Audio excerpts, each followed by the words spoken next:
अब Karl Marx ने commodity के बारे में 2 चीज़ें बताई थी कि को पहले क्या होता था, कैपिटलिज़्म से पहले कमोडिटीज़ की यूज़ वैल्यू होती थी। मतलब लोगों ने किसी कमोडिटी को बनाया और उन्होंने उसको या फिर उनके सराउंडिंग लोगों ने उस कमोडिटी को यूज़ कर लिया।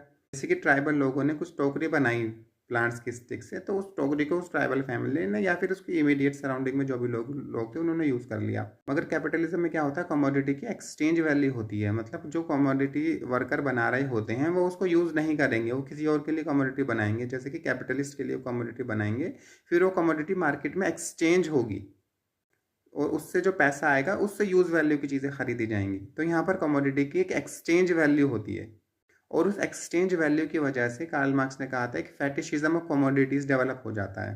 फेटिशिज्म ऑफ कमोडिटी में जो भी प्रोडक्ट है ना, उसकी वैल्यू जो है वो लोग सोचते हैं कि प्रोडक्ट के अंदर जो इनहेरेंट नेचुरल क्वालिटीज़ हैं उसकी वजह से उस प्रोडक्ट की वैल्यू आई है, या फिर मार्केट ने उस प्रोडक्ट की वैल्यू डिसाइड करी है। जबकि उस प्रोडक्ट की असली वैल्यू कौन कौन इम्पार्ट करता है प्रोडक्ट पे? जो वर्कर्स फैक्ट्रीज में काम कर रहे होते हैं उस प्रोडक्ट को बनाने के लिए।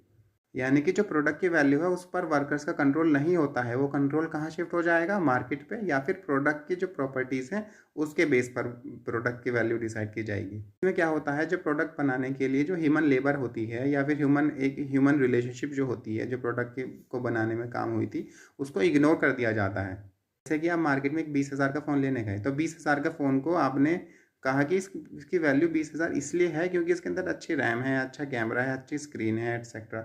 और उस 20,000 के फ़ोन की वैल्यू जो 20,000 है वो डिसाइड करी मार्केट ने या फिर प्रोडक्ट की प्रॉपर्टीज़ ने, रैम वगैरह ने। हो सकता है मार्केट में ज़्यादा कंपटीशन हो तो उसकी प्राइस और कम हो जाए, 20,000 से 15,000 हो जाए। तो यहाँ पर जो प्रोडक्ट की वैल्यू थी जो हम प्राइस में मेज़र कर रहे थे, वो कहाँ से डराइव हुई? या तो मार्केट से, कंपटीशन कम है या ज़्यादा, या फिर प्रोडक्ट की प्रॉपर्टीज़ से।